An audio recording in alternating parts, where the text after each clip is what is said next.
नमस्कार दोस्तों, आज हम आपको एक ऐसी प्रेरक और चमत्कारी कथा सुनाने जा रहे हैं जो सीधे दिल को छू लेगी। क्या कोई पापी भी भगवान शिव की कृपा से सुधर सकता है?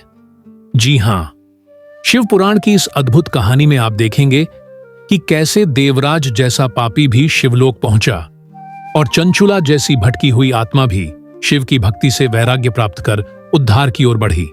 तो चलिए शिव की करुणा से जीवन में बदलाव लाने वाली यह प्रेरक कथा शुरू करते हैं। अध्याय 2।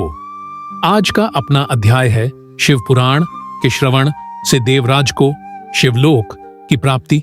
श्री शौनक जी ने कहा, सूत जी आप धन्य हैं, आपकी कृपा से हमें ये अद्भुत और दिव्य कथा सुनने का मौका मिल रहा है। लगता है पृथ्वी पर इस कथा के समान कल्याणकारी और सर्वश्रेष्ठ साधन और कोई भी नहीं है। अब आप हमें ये बताइए कि इस कथा को सुनने से कौन कौन से पापी शुद्ध होते हैं?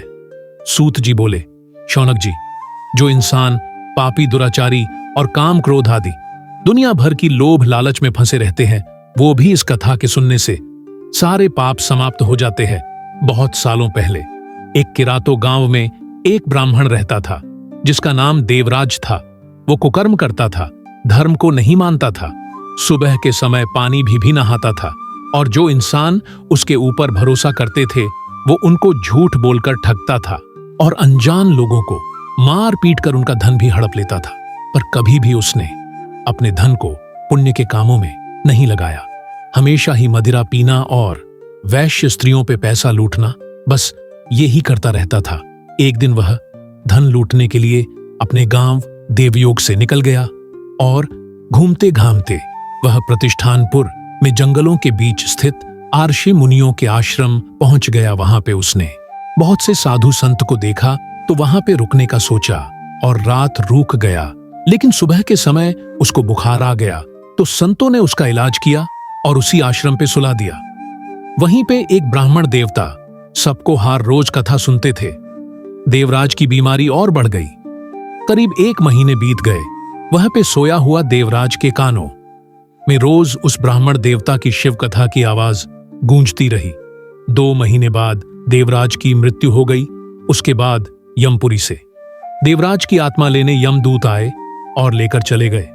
यमपुरी पहुंचते ही कुछ देर बाद यमपुरी में भगवान शिव के प्रसादगढ़ पहुंचे और यमराज से कहा, देवराज को आप हमें सौंप दीजिए, उसका स्थान यहां नहीं है, उसका स्थान कैलाश में है।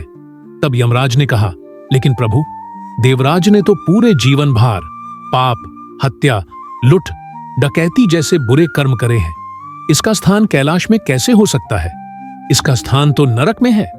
तब फिर भगवान शिव के प्रसादगढ़ बोले, हां यमराज, आप बिल्कुल सही बोल रहे हो।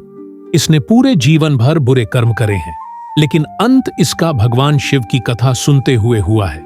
इसीलिए इसको भगवान शिव की दया सागर में स्थान प्राप्त हुआ है।